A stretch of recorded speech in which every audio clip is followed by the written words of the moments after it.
النهاردة هنكسر فكرة مهمة. فكرة إن الشخص القوي هو اللي بيستحمل ومش بياخد راحة.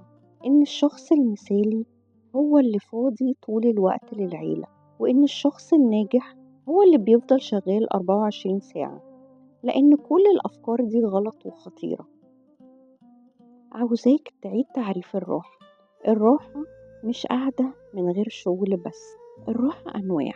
أول حاجة الراحة الجسدية.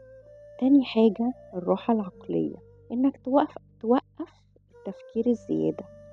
تالت حاجة الراحة العاطفية، إنك تكون مع ناس آمنة مش محتاج تتصنع.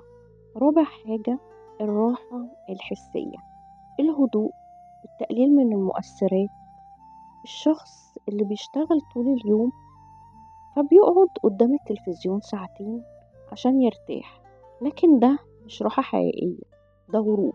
الراحة الحقيقية هي إنك تحس إنك شحنت البطارية، مش إنك فضلت شغال بس بطريقة مختلفة.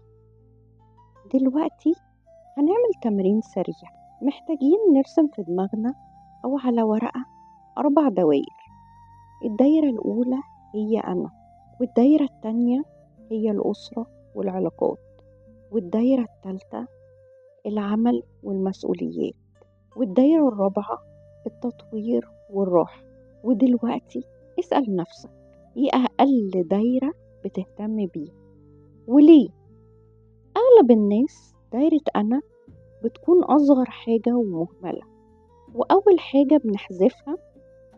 القاعدة بتقول ايه؟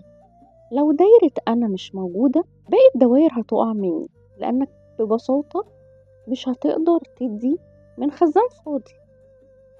قول معايا إن أنا آخد لنفسي وقت مش حرام، مش عيب، مش تقصير.